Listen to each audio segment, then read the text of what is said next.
So a big welcome to everyone joining us today. It's great to see people tuning in from all different parts of the world. Please feel free to use the chat function or the Q&A function throughout the webinar to ask any questions that you have about the course content or the webinar content that we talk about today. Please also give a quick introduction about who you are, where you're tuning in from, what industry you're working in, what you're studying currently. That kind of thing would be great to see. And then we'll get started with our webinar today. So my name is James. I am the course advisor for the Transformative Oncology MSc online program. And so I'm here to guide you through the whole process of applying and preparing to study at Manchester. And so I'm happy to answer any questions you have about the course and the application process, funding, that kind of thing. You'll see my contact details throughout the presentation. It's down at the bottom of the screen there, StudyOnline@manchester.ac.uk. So if you have any questions after the webinar, you can always give me an email at that address. So today's webinar, we are really happy to have a current student with us who is studying the Transformative Oncology in this year's cohort. So that's a real great honour for us today, and it'll be really interesting to hear her perspective. So we're going to be talking a little bit about how students on this course are able to apply what they've learned to their job, how they've found the course, the learning online platform, all these kinds of things. So it's a really good opportunity for people who are interested in studying this course to get some great insight from a current student. So yeah, we will talk to Sam and Suze throughout the webinar about the course. But we'll start with a quick introduction. So Sam, let's begin with you. Would you like to tell us a little bit about yourself and how your course is going at the moment? Hi, yeah, so I'm Sam. I'm currently a systemic anti-cancer therapy practice development nurse, because you can't get a longer title if you tried. And what that means, so I predominantly administer chemotherapy in the community setting. And yeah, part of my other role is to train and support all of our chemotherapy nurses. So this course fits nicely into that, because it's providing me with additional education to be able to then pass it on to my colleagues. Perfect. That's great. Thank you, Sam. Thank you for joining us today. And we're also joined by Suze, who is the program director for the Transformative Oncology program. So would you like to tell us a little bit about yourself, Suze? Thank you. Sure. Thanks, James. And Sam, thank you so much for joining us today. This time last year, we were launching this as a brand new program. So it's great to have a student's voice who's got that experience now of engaging with the learning materials, etc. And we're learning from each other as we move forward. So thank you for your time today. Yeah, so I'm the program director for Transformative Oncology. The program came about really because there is huge advances in technology and also clinical research in the field of oncology, and really over the last couple of decades. And because we have an increasing population age, the incidence of cancer globally is absolutely escalating. In the UK alone, there's a really scary statistics, which is that 3 million of us are at some point experiencing and living with cancer. So there's a real need within the oncology workforce to have this increasing specialist knowledge to really counteract this increase. And then we can move more rapidly towards precision oncology, which is ultimately the ambition. So we can start to provide more personalised therapies. This overall ambition, it requires science and medicine to work together. And that's where the sweet spot of this master's degree comes from. So transformative oncology, it's suited for people with a background in clinical or scientific work. And, it's a really progressive programme of learning materials, and it's enforced by the world-leading experts here in Manchester. We work closely with the Manchester Cancer Research Centre and also the Christie Hospital, which is one of the largest chemotherapy hospitals in Europe, in fact. And yeah, so it's really giving our students, or hoping to give our students, and we'll find out how successful we've been in the first year of that in a moment, that sort of synergistic understanding of how science and medicine can work together. So yeah, that's a little bit of a nutshell about the programme. Obviously, we'll all the information we need, please go through to James, but it's all on the website as well. Great, thank you for that, Suze. Yeah, feel free to contact me and also check out the website. We also got YouTube content on our channel, and yeah, I'll send all the links out to people for that. But yeah, that's great. That's a really nice introduction to what we're going to talk about today. So this is an opportunity for our audience to ask any questions they have for our current student, and also Sue's the course director. But we'll start the ball rolling with a few questions for Sam, and to see how she's got on with the course. But yeah, if you feel like you want to add any questions as we go through, please feel free to use the Q&A function or the chat box. Both work fine. Just to let us know, if there's something that comes up and you'd like to know about it, we would be happy to give you that information. So I'll hand over to Suze if you want to, start with our first questions for Sam. Sure. So Sam is part of what I call my pioneers, the first, cohort to join the programme. So again, thank you for joining us today. So you're now in, believe it or not, Unit 4. So you're approaching the end of the first year. How quick has that gone? Crazy. Yeah, absolutely. So if I was to ask you to think back 12 months, so you're about this stage, you're thinking about the programme, how did you learn about it? What was it that really kind of drew you into applying? So I was looking at lots of different masters because I wanted, well, the joke is my boss asked me to maybe consider doing a module and I had masters. So that's where we went. And a lot of the sort of nursing based ones are very practical in that they look at prescribing, advanced assessment. Whereas this one really interested me because I have a genuine love for sort of education and sort of development of nursing and sort of how things are moving forward. And this course really appealed because it looked at the underpinning. So I have some clinical knowledge, but I don't understand as much of the science as I would like to, and how it all works together. So this sort of seemed to sit in a really interesting place for me, that I could see lots of different ways that it would then be relevant to my practice now and moving forward.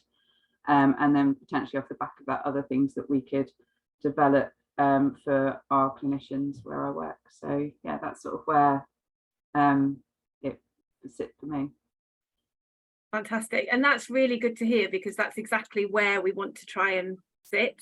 So if you have a clinical background, you want some of that underpinning biology and genomics, scientific knowledge, or maybe, that understand the physics behind radiotherapy that can help you tailor that treatment.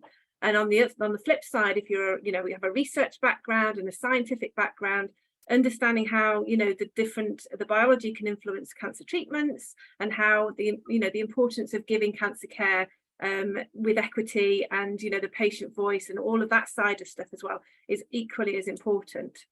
Fantastic. So you applied for the programme. Yep. And how do you feel like so you've done 3 units so far, and how did you feel overall about how they went for you?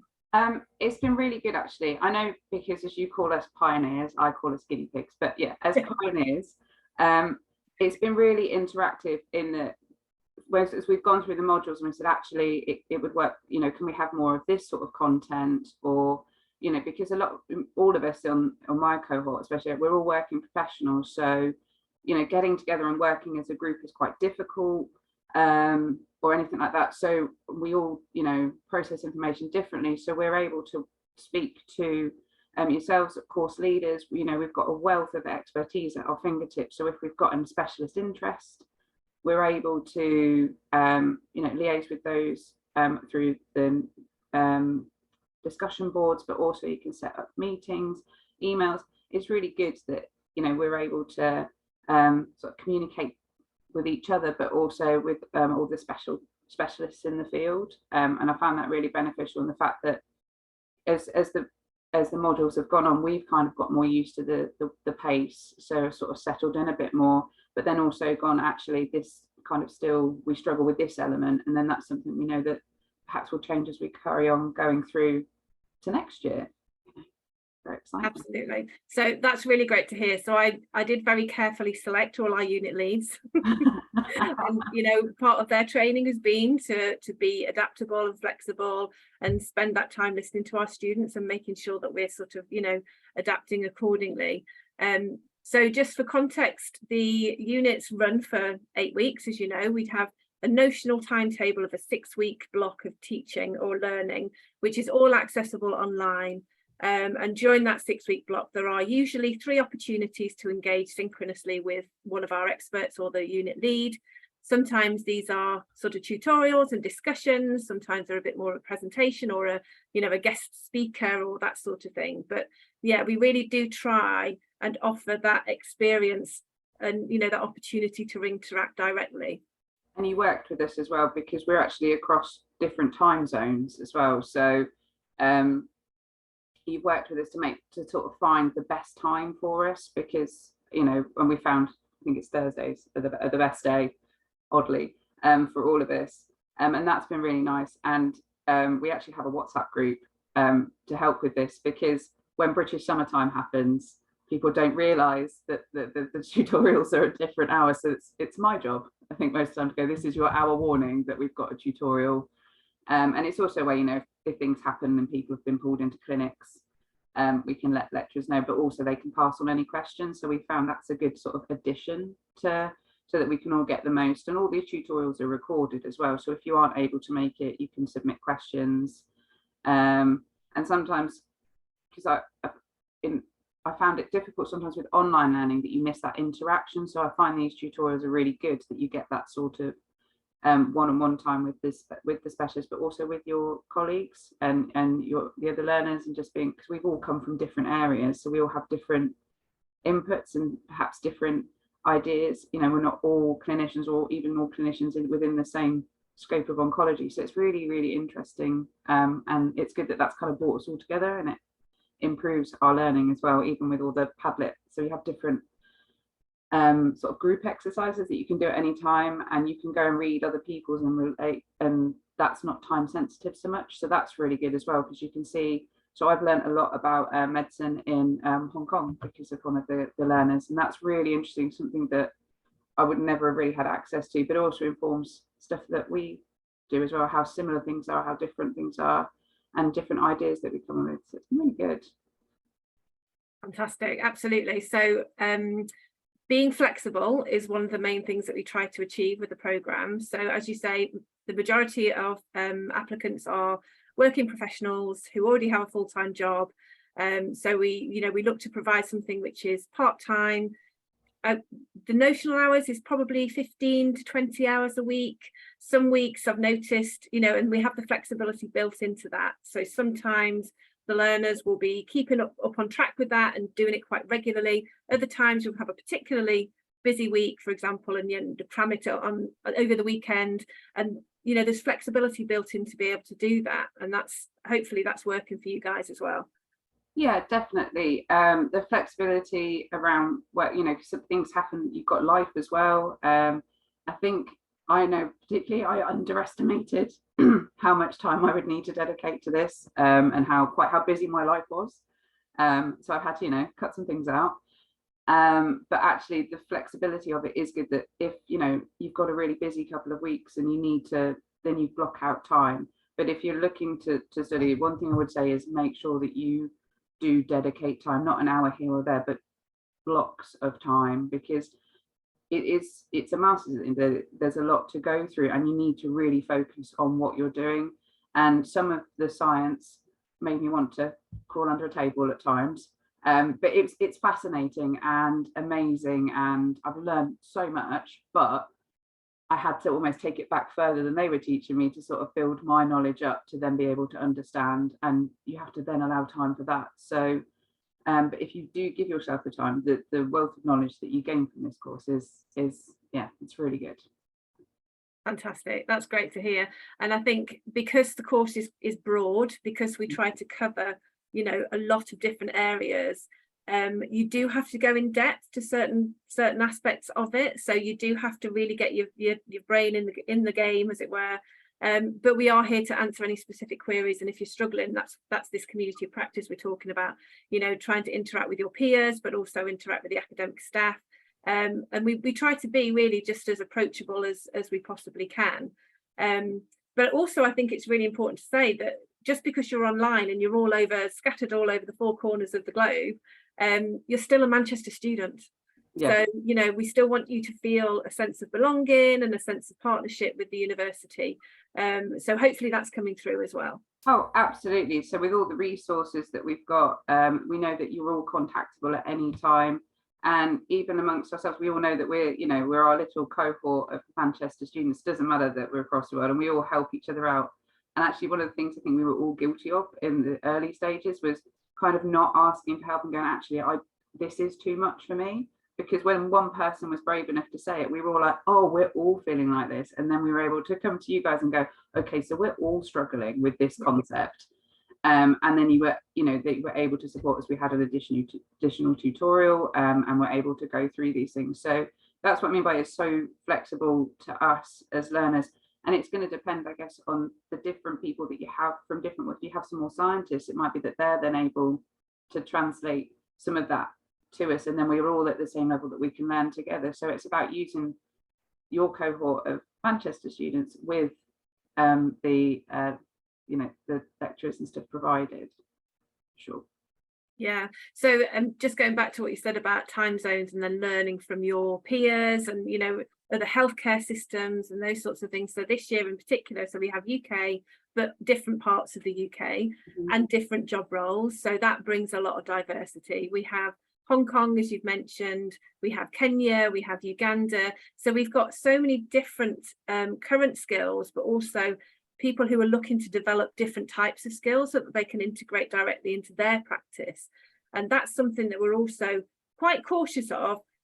Being a University of Manchester course, we obviously want to promote our world-class research and how we do things in Manchester, because that's what's familiar to us. But hopefully what we try to do is do it in a way that gives you guys the tools to then say, oh, well, I could try that here, because, you know, and see where it's relevant and see which things you could implement yourselves. Is that something you found? Yeah, definitely. So a lot of sort of some of the pioneering research that's even been from Manchester that's been rolled out that we're seeing across the UK. I know that other colleagues have gone, wow, that's something that, you know, perhaps we can look at bringing in, or just having a general awareness of it is then going to inform their practice. So it is, I wouldn't say it's Manchester heavy. I think it's very well rounded. You are very proud, but what's amazing about this course is that we get access to those people that do the groundbreaking research. So they're the ones that come and teach us, which, you know, is pretty phenomenal, and not a lot of courses can offer that level of expertise. Even, you know, we've got people on at the moment that are very high up in their areas in surgery, in Christie and things like that. So that's stuff that, you know, we're very lucky that you've got access to a centre of excellence that then we can learn from, and whether it's wholly relevant or not, it's all expanding your learning. And I think that's something that actually makes this even more, it's an even better course, because it's got that foundation in such high levels of research and well-established research and things. Absolutely. It's something which is increasingly important in higher education, actually. You know, as an educational institution, we are research and we are teaching. We're also social responsibility, which is something I'll come on to in a minute. But our teaching needs to reflect the cutting edge research that we do. So it's bang up to date, particularly, as I said at the top of this webinar, you know, the rapid pace that things are moving within oncology. It's really, really quick. And ever since the Human Genome Project 20 years ago, genomics is coming into everything, which obviously we offer to you guys in Unit 2. And to be able to listen to the person that's actually learning, like now in the labs, what this means, how that works, and then talking to a clinician who would then perhaps use it in their, you know, in their clinical practice. So actually, so when we did the genomics sessions, I then actually had a patient who had her tumor genetic report, and she's a doctor, and she couldn't really fathom it. And I was talking to her, and I was with another colleague, and I was just talking her through tumor mutational burden and all these things, and she was but translating it to a way that she could understand. And then my colleague looked at me and I was like, oh, I did retain something from, and it was actually that realization that I was already using this course. And considering it was an area I personally struggled with, because the level of sort of scientific detail was something I hadn't really done for a long time, but actually the work paid off because I was then able to have this report in front of me and understand more than I realized. And then actually being able to apply that in practice, like you were saying. So, you know, the scientists have done their work and I've got a report and we're like, okay, well, this is what it means. And this is why that's a good thing. Well, that could be twofold, you know, everything in genetics. Well, it could be this, or it could be, you know, but being able to actually translate that to another clinician as well. You know, this is a doctor, but isn't in oncology, it's not their field. So that was a really nice experience of how this course is so relevant. And this is, you know, we don't come across these reports, but we are seeing more and more of them. So then to be able to actually understand that and translate it was really, really lovely, actually. So I was like, look at me. Oh, that's fantastic. Or I made it all up. Yeah. That's brilliant. I think it's so important that you can learn something that is so relevant and so immediate that you can apply it to what you're doing in your workplace. It's the whole reason why that we use the part-time format, and we do, you know, it's online, so you can access it more flexibly, so that it offers that additional development for you in your professional workplace. Amazing. I'm glad it's working. Yeah, and it's like all the resources that, so the way that when we were talking now about how you've adapted things, one of the things we're finding was actually a big long reference list was quite daunting and overwhelming. So one of the things we've noticed since that is that you've woven in the references and being like, right, this is a key one, you really need to do this, but if you're interested, these are a couple more that you can broaden your horizon. And that's been really good. I think for all of us have found that. So if you've got a special interest or something that's particularly relevant to your area of work, you can sort of do a deep dive as well. So it's really good that, you know, you do that for us. That's fantastic. And yeah, I think it's really important because every student is different, and because the course is very broad, not all of you will want to know the massive depth of everything, but some of you will want to know different bits. So it's just having that, giving that additional resource if you want to, and you don't have to do it now, but this is where you can go and look for it if you know, you want to pursue something different, whatever. It's just having that connection, isn't it, and having that kind of onward learning journey if you want it. The sort of almost additional self-directed learning is really beneficial. So for me, I had a lot of interest in the genetics and genomics because I'm seeing so much more of it in practice and personalized medicine, and in my area especially. So I did a lot more reading in sort of that area because it was of an interest to me. Not to say I haven't of other things, but that one I really liked the fact that I could do that, or that bit I'm really interested in. So let's read some more, and then scare myself and hide under the desk and go, no, too far. So I remember one of the very first conversations we had, actually being reflective about the programme, was after you'd completed Unit 1. So Unit 1 is all about heterogeneity of tumours and how they're not all just one cell type, and the implications of that regarding biology, but also regarding treatments. And you said to me that you had been able to have you can say it, you'd had a conversation with a patient. Oh yeah, so there was a patient, so some of our patients become expert patients, and they'd switched therapies, and I was able to explain to them exactly sort of why, in a simplified scientific way, why that drug was being used over the other one and the benefits, but on a cellular, because they were a scientist themselves, like they had quite a lot of scientific knowledge but didn't understand. They were like, well, basically it says the same thing. I was like, but because of your tumor type and what's going on in there, it's going to work like this, it's going to cut off this supply rather than this, and it's going to use this. And they were like, oh. And I remember that was the first time that I'd sort of used this in practice as such, and I remember sort of thinking to myself, oh, again, like, oh, okay, because I was quite honest at the beginning, so I found the adjustment to some of the scientific concepts really difficult, because, you know, and when I, you know, studied nursing and things, it's a very broad, but the science isn't as in-depth as, so it kind of felt like I'd gone from like GCSE to masters overnight, and I was like, oh, that's quite intense. And also getting into the swing of studying again, as well as working. And like I've said, my biggest learning is dedicate time And it's okay to ask for help if you're struggling with an area, because chances are some of your colleagues are as well, and if you've got questions, use the resources and do ask, because that's what you're there to help and support us. And after that, it sort of took on. But yeah, that was the first time I sort of thought, oh, actually, I really have sort of retained something and been able to, again, translate it for my patients to understand, which was really nice, actually. Fantastic. It's so great to hear. Should we talk just very briefly about the dreaded, assessment style, etc., that we use? So across all of the units, we use a very similar style. It's split into 3 components, as you know.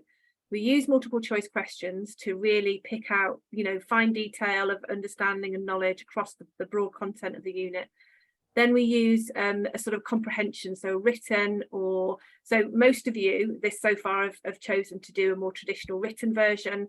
We've had a student that's preferred to do a video or like a PowerPoint presentation with a video to demonstrate their understanding, and we offer that flexibility. We also offer it as a podcast or audio, so if somebody wants to do a narrative discussion to demonstrate their comprehension, we can do that. The third aspect is something which is possibly not necessarily always used as a formal form of assessment, which is the reflective portfolio. So I don't know if you wanted to just talk a little bit about your experience with that. So I found that really useful. So especially like in the last module, so as you're going, you get workbooks, and as you're working through them, you get points to reflect on, and that builds your reflection for the end of the unit. And a lot of it, because it was the science involved in future models of therapy, some of the science was hard, and it was about basically taking scientific reports and putting them into layperson, but not being too conversational. So you get feedback throughout the module, and then towards the end, it was able to sort of say, well, actually, I took that feedback, and then we had a second exercise that was a similar sort of thing. And used that to then reflect on your own learning. But it's also when I'm talking about things where I've used my knowledge in practice, it's able to reflect on that and actually reaffirm my own knowledge and sort of see where I've done well, or where I think I've done well, where I've really gained a lot, perhaps areas that I could have developed more or spent more time. But it's looking across the whole module, and it was quite different because you're not used to really, you reflect in nursing, but normally on like clinical incidents and things rather than on your own learning.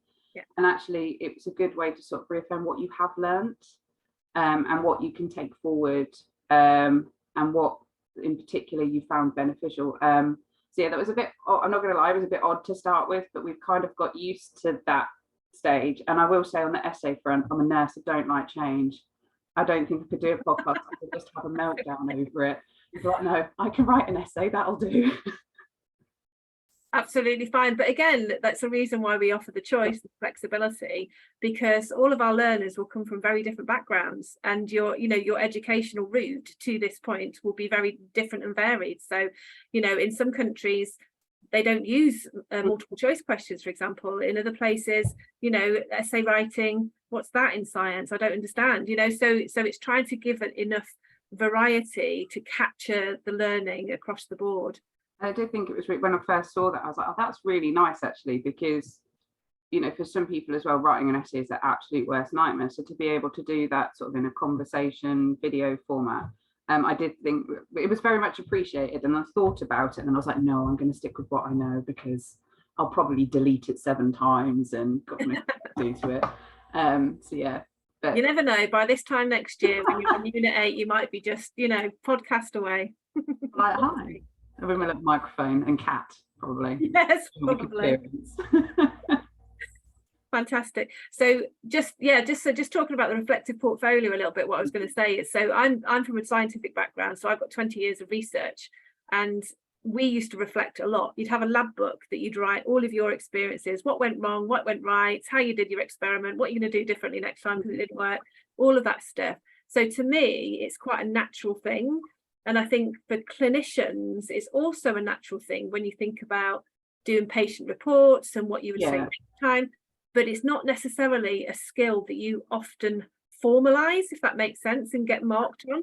Absolutely. You know, as part of our, as clinicians revalidation, we have to do reflective accounts, but they're very different to what is asked of us here, because it really asks you that introspective of what have I learned, what could I do differently, those sorts of things. But yeah, the formal aspect was quite different to just, you know, we have a lot of nurses, you know, we like to chat, or but our debriefs and stuff are forms of reflection rather than, like you say, written down, and reviewing all of the sort of evidence and stuff that you've learned about.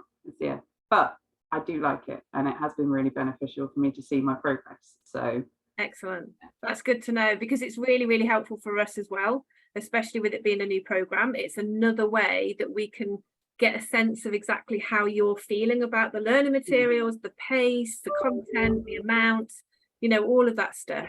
It's nice to have it sort of feels like those reflections, because they are personal. It's a safe place.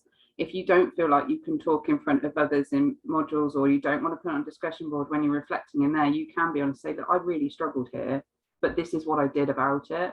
Yeah. And that's really helpful. It's a little bit of therapy when you're going through this, questioning your life choices on why you signed up for this with a full-time job. Yeah.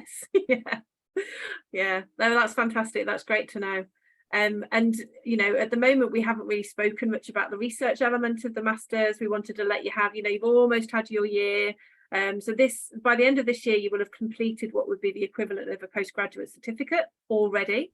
So by the time the end of this time next year, you'll have had your, what would be the equivalent of a postgraduate diploma.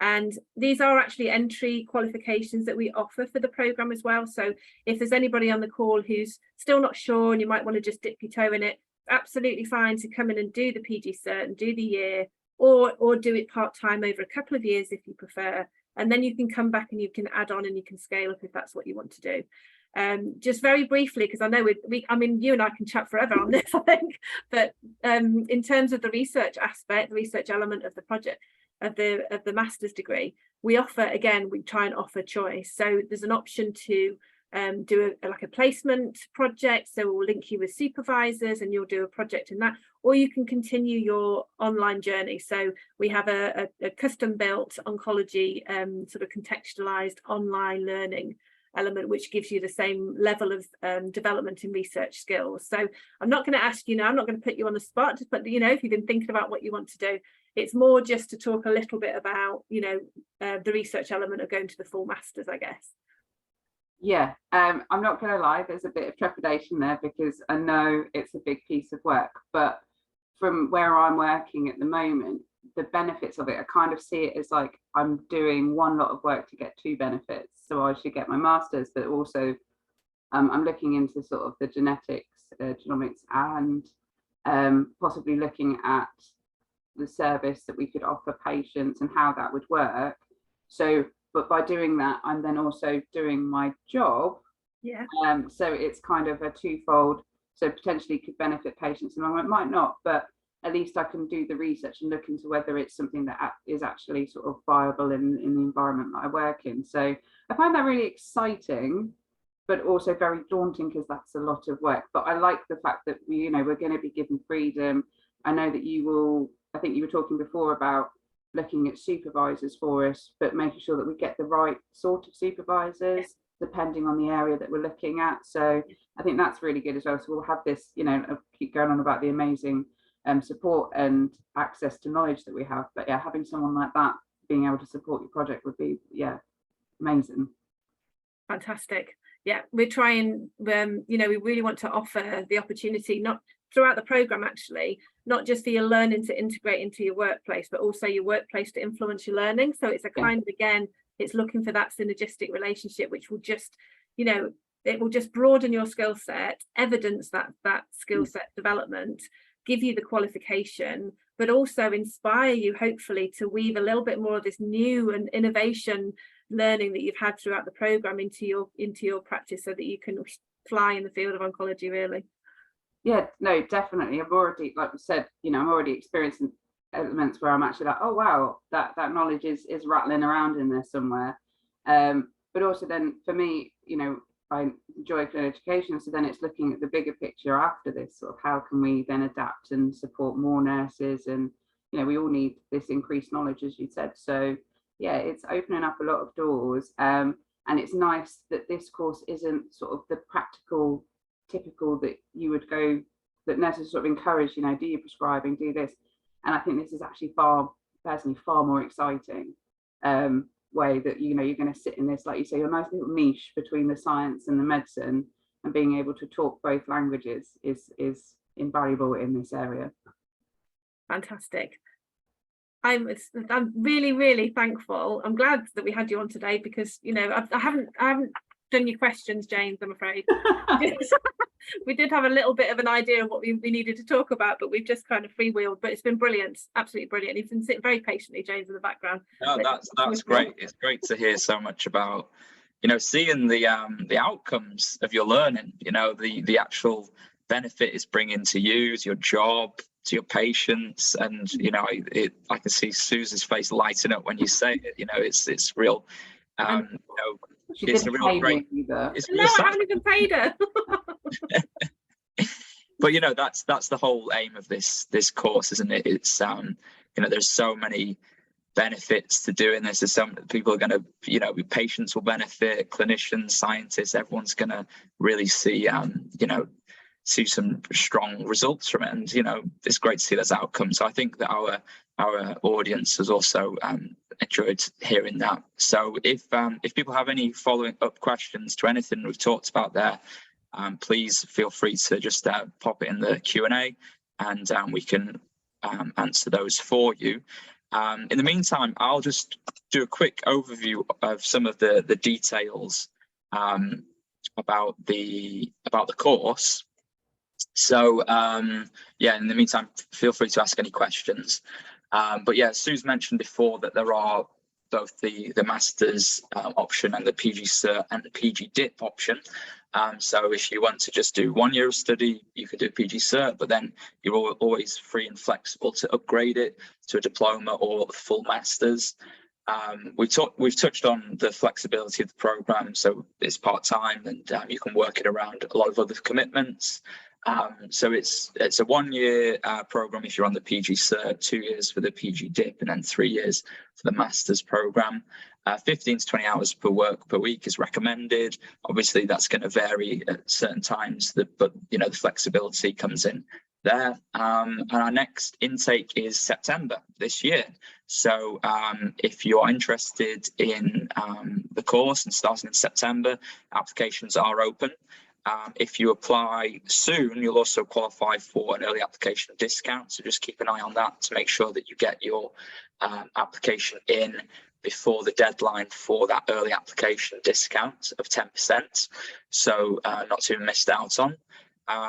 And yeah, feel free to get in touch with me if you are interested in the course.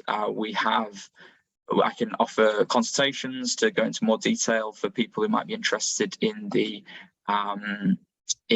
course. So if you want to arrange one of those, I'll just run a quick poll, and you can just click yes on that poll, and I'll get in touch with you about running one of those consultations. There's loads more information on the course webpage, so there's a link for that there as well. And also we have a YouTube channel where you can check out all these previous webinars and some of the video content about the course. But yeah, do get in touch if you're interested. Hopefully you've all benefited from the insight and the experiences of Sam and her studies. It's been a real great opportunity for everyone here today. So thank you for joining us, Sam, and thank you, Suze. Thank you to all our audience members, and yeah, just get in touch if you are interested in our course. Brilliant. Thank you so much, everybody. Thank you. And thank you to Sam. Amazing. Thanks, everyone. Bye for now. Bye-bye.